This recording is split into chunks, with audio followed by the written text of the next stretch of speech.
Hello दोस्तों, मैं Savita Verma HSM lecture में आपका स्वागत करती हूँ। आज की इस वीडियो में हम बात करेंगे BSc जूलॉजी के फर्स्ट सेमेस्टर की फर्स्ट यूनिट के ऑब्जेक्टिव टाइप क्वेश्चन के बारे में पढ़ेंगे। तो जैसा कि दोस्तों हम लॉन्ग क्वेश्चन पहले की वीडियो में पढ़ चुके हैं और आज पढ़ेंगे कुछ महत्वपूर्ण बहुविकल्पीय प्रश्नों के बारे में और उनकी पूर्ण जानकारी लेंगे। सबसे पहला प्रश्न है, गैप जंक्शन के कनेक्शन में प्रोटीन एककों की संख्या होती है 12। नंबर 2, पट्टयुक्त डेस्मोसोम की चौड़ाई होती है 150 से 250 एंगस्ट्रॉम। इसकी खोज 1920 में गिउलियो बिज्जो-जेरो ने की थी। उन्होंने घने पिंडों को बिज्जो-जेरो के नोट्स का नाम दिया था। इस शब्द की उत्पत्ति जोसेफ शेफर द्वारा दी गई। अब हम बढ़ेंगे अगले क्वेश्चन पर। नंबर 3, कोशिकांग जिसमें हाइड्रोलिटिक एंजाइम पाया जाता है लाइसोसोम रेटिकुलम में। हाइड्रोलिटिक एंजाइम जो होते हैं जैव रासायनिक उत्प्रेरक के रूप में कार्य करते हैं। जैव रासायनिक उत्प्रेरक के रूप में कार्य करते हैं। जो लाइसोसोम रेटिकुलम होते हैं यह 40 प्रकार के होते हैं। कितने प्रकार के? 40 प्रकार के। और इसकी खोज डी डोबे ने की थी। नंबर 4, एंडोप्लाज्मिक रेटिकुलम नहीं पाया जाता, भ्रूणी कोशिकाओं में पाया जाता है, अंडाणु में पाया जाता है, लेकिन बैक्टीरिया में नहीं पाया जाता है।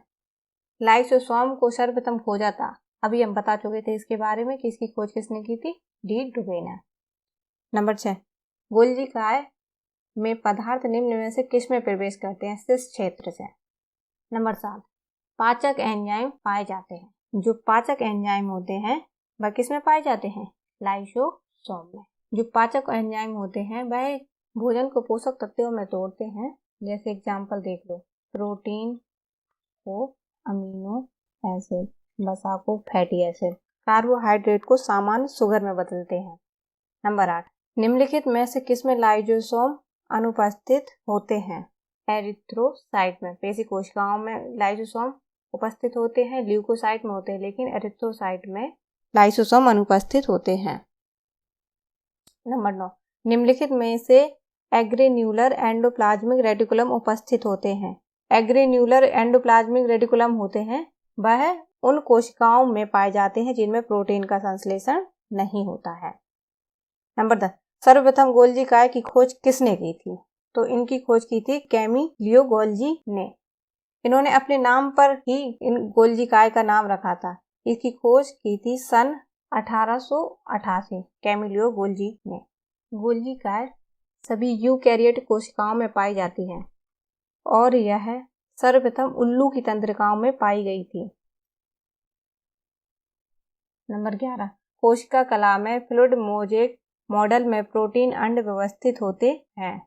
आंतरिक परत में, लिपिड बायलर में, बाह्य परत में, केंद्रीय बायलर में। यह लिपिड बायलर में धसी हुए पाए जाते हैं। धसी हुई संरचनाएं हैं। फ्लैग मोजेट की सन 1972 में खोज की गई थी। सिंगर तथा निकोलसन ने की। नंबर 12, कोश का सिद्धांत दिया था, ये तो हम देखकर ही बता सकते हैं, स्लाइडेन एवं स्वान ने। जबकि कोशिका की खोज रॉबर्ट हुक ने। दोनों ही अलग अलग हैं। अगर कोशिका पूछी जाए तो रॉबर्ट हुक ने, और कोशिका सिद्धांत दिया था तो स्लाइडेन एवं स्वान ने। प्लाज्मा झिल्ली की त्रिस्थिति संरचना के बारे में सर्वप्रथम किसने बताया? डेनियल व डेप्सन ने। नंबर 14, निम्नलिखित में से किसमें राइबोसोम नहीं पाए जाते हैं? यकृत की कोशिकाओं में राइबोसोम नहीं पाए जाते हैं। जीव द्रव होता है कोलाइडी द्रव। जीव द्रव को जीवन का भौतिक आधार किसने कहा? जूलियस तथा हक्सले ने। निम्नलिखित में से किसमें गोल्जी काय नहीं पाया जाता है? बैक्टीरिया में गोल्जी काय नहीं पाया जाता है। कोशिका का ऑस्टोमिक दाब नियमित करता है एंडोप्लाज्मिक रेटिकुलम में। कोशिका का जो ऑस्टोमेटिक दाब होता है वह एंडोप्लाज्मिक रेटिकुलम में नियमित रहता है। कोशिका का सिद्धांत किसने दिया था? जैसे कि हम पहले पढ़ चुके हैं ये क्वेश्चन, स्लाइडेन एवं स्वान ने। कोशिका के कार्य निम्न में से किसके द्वारा नियंत्रित किए जाते हैं? न्यूक्लियस के द्वारा। नंबर 21, गैप जंक्शन के चैनल खुलने व बंद होने की प्रक्रिया प्रभावित होती है कैल्शियम से। लाइसोसोम का प्रमुख कार्य होता है आंतर कोशिकाओं का पाचन। जो आंतरिक कोशिकाओं होती हैं उनमें लाइसोसोम क्या करते हैं? पाचन करते हैं। गोल्जी गाय का संबंध नहीं होता है प्रोटीन संश्लेषण, क्योंकि यह एक्रोसोम का निर्माण करते हैं, लाइसोसोम के निर्माण में और एटीफेस एंजाइम के निर्माण में भाग लेते हैं, इसलिए यह प्रोटीन का संश्लेषण नहीं करते हैं। नंबर 24, प्रोटीन का ग्लाइकोलेशन पाया जाता है। गोल्जी गाय के ट्रांसपरिकोष्ठों में, जो गोल्जी गाय के ट्रांसपरिकोष्ठ होते हैं उसमें प्रोटीन का ग्लाइकोलेशन पाया जाता है, लेकिन प्रोटीन का संश्लेषण नहीं होता है। प्लाज्मा मेम्ब्रेन कार्य करती है। जो हमारी प्लाज्मा मेम्ब्रेन होती है वह किस प्रकार से कार्य करती है? सीमांत झिल्ली के रूप में, बिल्कुल सही। ग्राहक प्रोटीन स्थल के रूप में, बिल्कुल सही। ये एक क्रियाशील सतह के रूप में, यानी कि उपर्युक्त सभी। जो प्लाज्मा मेम्ब्रेन होती है वह सीमांत झिल्ली के रूप में भी कार्य करती है, ग्राहक प्रोटीन स्थल के रूप में भी कार्य करती है, एक क्रियाशील सतह के रूप में भी कार्य करती है, इसलिए हम ऑप्शन लगाएंगे उपर्युक्त सभी। नंबर 26, कोशिका के अंदर अकार्बनिक व कार्बनिक तत्वों का सही अनुपात क्या है? 9:1। जो कोशिका के अंदर अकार्बनिक पदार्थ व कार्बनिक पदार्थ पाए जाते हैं उनका अनुपात 9:1 होता है। नंबर 27, पैक्टिक पदार्थ पादप से कोशिका में कहाँ से स्रावित होते हैं? जो पैक्टिक पदार्थ होते हैं वे कोशिका में कहाँ से स्रावित होते हैं? यह गोल्जी बॉडी से, क्योंकि जो पैक्टिक पदार्थ होते हैं वह गोल्जी गाय बॉडी से स्रावित होते हैं। यह बहुत छोटी छोटी सी संरचनाएं होती हैं जो बीच में पतली तथा किनारों पर फूली हुई पाई जाती हैं। उनकी संरचना कुछ ऐसे इस प्रकार से पाई जाती हैं और यह अपने अंतराल में रहती हैं, मतलब इनके बीच में एक स्तर पाया जाता है। नंबर 28, गोल्जी कॉम्प्लेक्स के निर्माण में उपस्थित झिल्लियां कहलाती हैं। जो गोल्जी कॉम्प्लेक्स के निर्माण में जो उपस्थित झिल्लियां होती हैं वह ट्रांस मेम्ब्रेन कहलाती हैं। नंबर 7, जो ट्रांस मेम्ब्रेन होती हैं वह गोल्जी कॉम्प्लेक्स के निर्माण में भाग लेती हैं।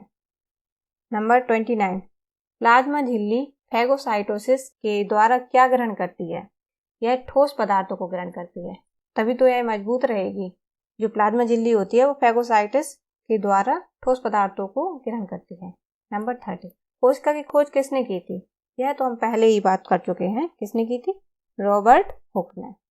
नंबर 31, कोशिका कला का फ्लूइड मोज़ेक मॉडल दिया था सिंगर व निकोलसन ने। कब दिया था? सन 1972 में। नंबर 32, सूक्ष्मदर्शी की सहायता से कोशिका की खोज की। जो हमारे गोल्जी गाय ने, क्योंकि अगर पूछा जाए कि सूक्ष्मदर्शी की सहायता से कोशिका की खोज की तो गोल्जी काय ने, और संयुक्त सूक्ष्मदर्शी जो कार्क में देखी गई थी, जो रॉबर्ट हुक ने खोज की थी, कार्क की एक पतली सी काट में की थी, वो भी संयुक्त सूक्ष्मदर्शी द्वारा। लेकिन जो सूक्ष्मदर्शी द्वारा कोशिका की खोज की गई थी वह सर्वप्रथम किसने की थी? गोल्जी काय ने। नंबर 33, गैप जंक्शन का क्रियात्मक व संरचनात्मक एकक कहलाता है। जो इनके बीच क्रियात्मक व संरचनात्मक एकक होता है वह कहलाता है कनेक्शन। नंबर 34, आत्मघाती थैली कहलाते हैं लाइसोसोम। जो आत्मघाती थैली होती है वह लाइसोसोम, जिसे कहा जाता है आत्महत्या की थैली। नंबर 35, एंडोप्लाज्मिक रेटिकुलम की खोज सर्वप्रथम किसने की थी? नंबर 7, पोर्टर ने। नंबर 36, कणिका में एंडोप्लाज्मिक रेटिकुलम कोशिका क्रियाशीलता के व्यवहार में सुविकसित होता है प्रोटीन संश्लेषण में। जो कणिका में एंडोप्लाज्मिक रेटिकुलम होते हैं वह प्रोटीन संश्लेषण में सुविकसित होते हैं। अब देखेंगे अगला क्वेश्चन।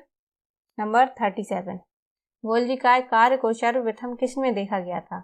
उल्लू की तंत्रिका में। इसको हम पहले बता चुके हैं, किसमें देखा गया था? उल्लू की तंत्रिकाओं में। नंबर 38, मानव में चमास रोग निम्न द्वारा होता है। जो एक प्रकार का वायरस है वो होता है ट्री इवांशी। नंबर 7, ट्री इवांशी। जो चमास रोग होता है यह एक संक्रमित रोग है जिसमें हल्का बुखार और सूजन रहती है, और यदि उपचार न मिलने पर इसमें रक्त का थक्का बढ़ने लगता है और धड़कनें भी बंद होने की संभावना रहती है। या हम कह सकते हैं कि चमास रोग एक ऐसा संक्रमित रोग है जिसका समय रहते अगर इलाज न मिले तो वह रक्त का थक्का जमाने लगते हैं, जिससे हृदय की धड़कनें रुकने की संभावना रहती है। क्वेश्चन नंबर 39, ट्रिपेनोसोमा आता है फाइलम में। कौन से फाइलम में आता है ट्रिपेनोसोमा? प्रोटोजोआ में। नंबर 40, फ्लूइड मोज़ेक मॉडल के अनुसार प्लाज्मा झिल्ली की संरचना कैसी होती है? यानी कि जो पूछ रहा है फ्लूइड मोज़ेक मॉडल के अनुसार प्लाज्मा झिल्ली होती है उसकी संरचना कैसी होती है? ध्रुवीय प्रकार की। कैसी होती है? ध्रुवीय प्रकार की। क्वेश्चन नंबर 41, जंतु कोशिकाओं में नहीं पाई जाती है। जो जंतु कोशिकाएं होती हैं उनमें कोशिका वृद्धि नहीं पाई जाती है, क्योंकि उनमें जीवोद्रव पाया जाता है, जीवकला पाई जाती है, गुणसूत्र पाए जाते हैं, लेकिन कोशिका वृद्धि नहीं पाई जाती है। क्वेश्चन नंबर 42, कोशावाद का अपवाद है वायरस। क्वेश्चन नंबर 43, कोशिकावाद दिया था।